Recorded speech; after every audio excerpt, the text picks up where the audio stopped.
Hi guys, Gordon here, just to give you a quick overview for the week commencing the 8th through to the 14th of June. We're just looking at the main movers, and the main things we're going to look at this week are going to be the Sun going in conjunction with Mars. This is going to create intense energies. We're also going to be looking at Mercury as it goes on its path direct. Now it's stopped going retrograde. That happens around midweek, and we see Saturn coming slowly back, going retrograde, coming back gently into the sign of Scorpio.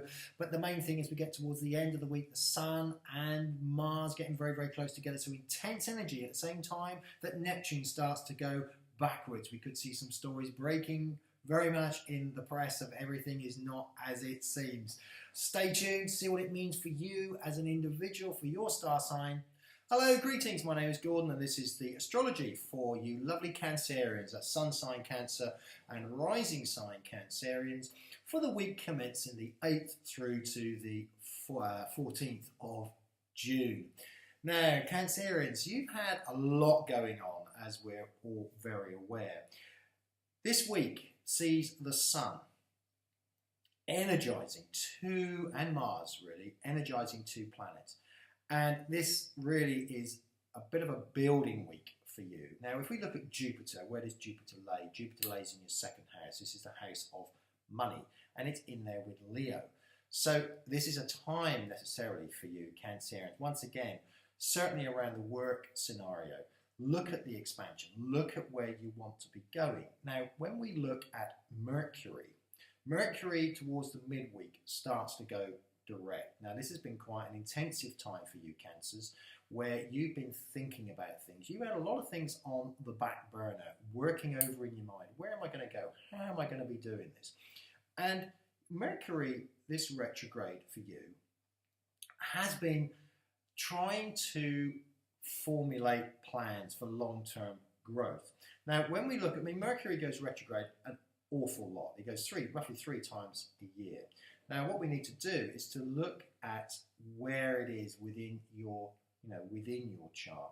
And it's had an interesting time. It's been looking at what really motivates you. So as we were at the beginning of the year, it would have been digging deep to get you to say, what is it I want to do?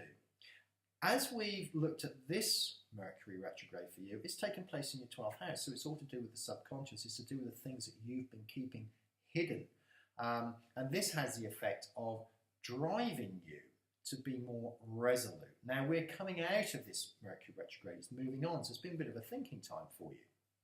But when we look around September, October, when Mercury goes once again retrograde, it's going to be in your more serious fourth house. This is to do with your energy, it's to do with your houses, it's to do with what you call home.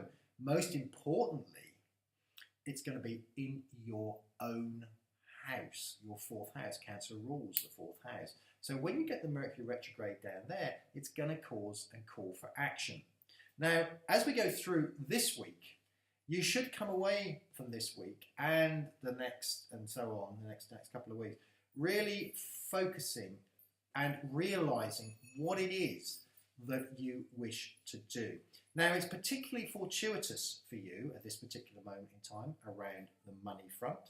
And this week should see you getting your way. It can see unexpected changes with regard to money, or within a positive vein. The other big area that comes up for you is as we come towards the weekend. Now, as we come towards the weekend, the Sun and Mars combine, and I do feel this for you, especially as we see Saturn going retrograde as well back into your fifth house. As we come to the end of the week, this can mark a particularly intense weekend. Very, very positive, relationship orientated. You can find people just coming out of the blue that you least expected. Great week for great weekend around relationships and love. Thank you so much for getting involved, lovely Cancerians, and I look forward to speaking to you again next week.